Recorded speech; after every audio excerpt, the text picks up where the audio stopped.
Sir, এসব আপনি কি করছেন? আমি আপনার মেয়ের মতো। কথাটি বলে নিজেকে গুটিয়ে নিল সোনিয়া। যদি পরীক্ষায় ভালো ফলাফল করতে চাও তাহলে একটু একটু স্যারের কথা মতো চলতে হয়। কথাটা বলে স্যার আজাদ খান সোনিয়ার শরীরে হাত দিলেন। সোনিয়া বলল, স্যার, এগুলো খারাপ কাজ। আপনি আমার স্যার হয়ে এরকম কাজ করতে পারেন না। আজাদ খান সোনিয়াকে ধমক দিয়ে বলল, আমার চেয়ে তুমি বেশি বোঝো? আমার কথা মতো চললে বাৎসরিক পরীক্ষায় তোমাকে বেশি নাম্বার দিয়ে পাশ করিয়ে দিব। এখন বেশি কথা না বলে আমি যা বলি তাই করো। সোনিয়া কিছুতেই স্যারের কথায় রাজি হচ্ছিল না। আজাদ খান কোনো উপায়ন্তর না পেয়ে হিংস্র জানোয়ারের মতো সোনিয়ার উপর ঝাঁপিয়ে পড়ল। আজাদ খানের কাছ থেকে বাঁচার জন্য সোনিয়া সর্বোচ্চ চেষ্টা করে যাচ্ছে, কিন্তু একটা 18 বছরের মেয়ে পরিপূর্ণ এক পুরুষের কাছ থেকে কি করে বাঁচতে পারে? আজাদ খান 18 বছরের কুমারী মেয়ে পেয়ে হিংস্র থেকে হিংস্রতর রূপ ধারণ করে ক্রমশ আক্রমণ করতে লাগলো সোনিয়ার শরীরে। সোনিয়া শক্তিতে না পেরে করুণ আর্তনাদ করতে লাগলো মানুষরূপী এই পশুটার হাত থেকে বাঁচার জন্য। কিন্তু এই বন্ধ রুমার আবাসিক হোটেলে কেউ এগিয়ে আসলো না সোনিয়াকে বাঁচাতে। সাধারণত আবাসিক হোটেলগুলোতে রুমের ভেতর থেকে শব্দ বাহিরে আসে না। সোনিয়ার কান্নার শব্দটা যদিও বাঁচার জন্য আর্তনাদ ছিল, হয়তো বাহির থেকে সবাই ধরে নিল এই আর্তনাদ পরিতৃপ্তির আর্তনাদ, কিংবা ভালোবাসার পরিপূর্ণতার আর্তনাদ।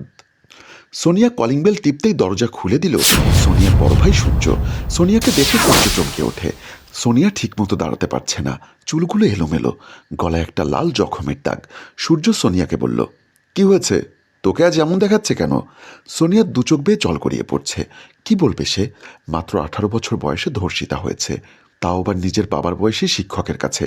সোনিয়াকে চুপ করে থাকতে দেখে সূর্য আবারও বলল, কি হলো? তুই কথা বলছিস না কেন? সোনিয়া ভাঙা ভাঙা গলায় বলল, কিচ্ছু হয়নি ভাইয়া। এমন সময় সূর্যের চোখ পড়ল সোনিয়ার প্যান্টের দিকে। দেখল সোনিয়ার ব্লিডিং হচ্ছে।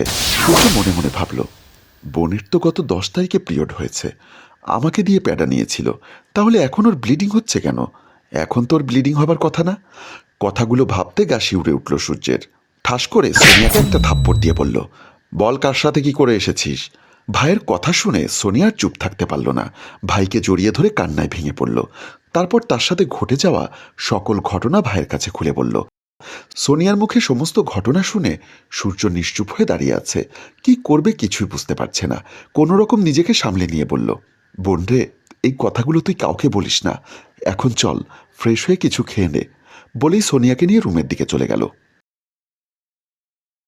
সোনিয়া শুয়ে আছে, পাশে বসে আছে সোনিয়ার বান্ধবী মিম। মিম বলল, তাড়াতাড়ি ওঠ, ক্লাসের সময় হয়ে যাচ্ছে। সোনিয়া বলল, আমি আজ ক্লাসে যাব না, তুই চলে যা। সোনিয়ার মুখে এই কথা শুনে মিম বলল, কি বলিস? সামনে আমাদের বাৎসরিক পরীক্ষা, এখন ক্লাসে অনুপস্থিত থাকা তো ঠিক হবে না। সোনিয়া বলল, আমার শরীর খারাপ, আমি ক্লাস করতে পারবো না, তার চেয়ে বরং তুই চলে যা। আর ক্লাসে স্যার কি পড়া দেয় না দেয় আমাকে ফোন করে জানিয়ে দিস। মিম আর কোনো কথা না বলে ঠিক আছে বলে রুম থেকে বের হয়ে গেল। আর সোনিয়া শুয়ে শুয়ে ভাবছে, গতকাল এমন সময় আমিও তো ছিলাম মুক্ত বিহঙ্গের মতো এক স্বপ্নকামিনী, আর আজ আমি স্বপ্নহীন, সমাজের চোখে এক দুশ্চরিত্রা ধর্ষিতা নারী। কথাগুলো ভাবছে আর দুচোখ বেয়ে জল গড়িয়ে পড়ছে। সূর্য কলেজের অফিস রুমে বসে আছেন। আজাদ খান উত্তেজিত হয়ে বললেন, আপনার সাহস হয় কি করে আমার ব্যাপারে না জেনে এরকম অপবাদ দেওয়ার? সূর্য বলল, দেখুন স্যার, আমার বোন শুধু শুধু আপনার ব্যাপারে এই কথাগুলো বলতে যাবে কেন? দেখুন, আপনি হয়তো ভুলে গেছেন আমি এই কলেজের একজন সুনামধন্য প্রিন্সিপাল। এই কলেজে আমি দীর্ঘ 16 বছর যাবৎ সুনামের সহিত টিচিং করে আসছি, আর আপনি বলছেন আমি আপনার বোনকে বেশি নাম্বারের লোভ দেখিয়ে ধর্ষণ করেছি? সূর্য শান্ত গলায় বলল, জি স্যার, আমার বোন তাই বলেছে। সূর্যের কথা শুনে আজাদ খান আরও উত্তেজিত হয়ে চিৎকার দিয়ে বললেন, খোঁজ নিয়ে দেখুন বাহিরে কারোর সাথে ইটিসপিটিস করেছে আপনার বোন, আর সেই দোষ চাপিয়ে দিচ্ছেন আমার উপর। এবার সূর্য উত্তেজিত হয়ে বললেন, আমার বোনের চরিত্র নিয়ে আপনি একটাও বাজে কথা বলবেন না। আমি আমার বোনকে খুব ভালো করেই চিনি। আমার বোন আমার সাথে কখনো মিথ্যা কথা বলতে পারে না। আজাদ খান বলল, দেখুন, আপনি আমাকে এভাবে হ্যারাসমেন্ট করছেন, আমি কিন্তু আপনার ব্যাপারে আইনি ব্যবস্থা নিব। আর হ্যাঁ, আমি আপনার বোনকে কলেজ থেকে বহিষ্কার করলাম। কালকে থেকে আপনার বোন এই কলেজে আর লেখাপড়া করতে পারবে না। সূর্য বললেন, আপনি চাইলেও আর আমার বোন আপনার কলেজে পড়তে আসবে না। আর হ্যাঁ, আমার বোনের সম্মানের জন্য আমার যা যা করা লাগে আমি তাই করব, বলে সূর্য রুম থেকে হনহন করে বের হয়ে গেল। কিছুক্ষণ পর সূর্য পুলিশ নিয়ে আজাদ খানের অফিসে প্রবেশ করতেই আজাদ খান চেয়ার থেকে উঠে দাঁড়ালো। সূর্য বলল, স্যার, এই সেই অপরাধী যে কিনা আমার বোনকে বেশি নাম্বারের লোভ দেখিয়ে জোরপূর্বক ধর্ষণ করে। পুলিশ অফিসার সাব্বির আজাদ খানের দিকে অবাক হয়ে তাকিয়ে আছে। পুলিশ অফিসার সাব্বির বলল, বাবা তুমি? পুলিশ অফিসারের মুখে বাবা ডাক শুনে সূর্য চমকে উঠল। সূর্য বলল, এই ধর্ষক কি আপনার বাবা? পুলিশ অফিসার সাব্বির মাথা নিচু করে ফেলল। আজাদ খান বলল, বিশ্বাস কর বাবা, আমি এরকম কিচ্ছু করিনি। এই ছেলে আমাকে মিথ্যা অভিযোগ দিয়ে ফাঁসাতে চাচ্ছে। সাব্বির বলল, বাবা, একটা ভাইয়ের কাছে সবচেয়ে বড় সম্পদ হলো তার বোনের সম্মান। আর এই ভাই কেন তার বোনের সম্মান বিসর্জন দিয়ে তোমাকে ফাঁসাতে যাবে? আমি কি পারবো আমার নিজের বোনের সম্মান বিসর্জন দিয়ে আমার স্বার্থ উদ্ধার করতে? আজাদ খান আর কিছুই বলতে পারল না, মাথা নিচু করে দাঁড়িয়ে রইল।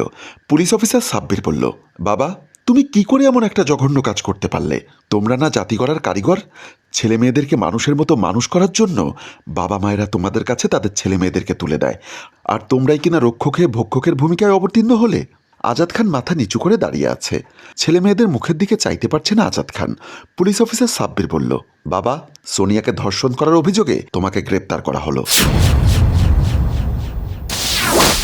আজাদ খান দুহাত জোর করে সবার কাছে ক্ষমা চাইতে লাগলো। সম্মানিত দর্শক, যেখানে অন্যায় দেখব সেখানেই প্রতিরোধ করে তুলতে হবে, অন্যথায় অপরাধীরা অপরাধ করার সুযোগ পেয়ে যাবে। আমাদের গল্পটি যদি আপনাদের ভালো লেগে থাকে তাহলে লাইক, কমেন্ট ও শেয়ার করে আমাদের সাথেই থাকুন। ধন্যবাদ।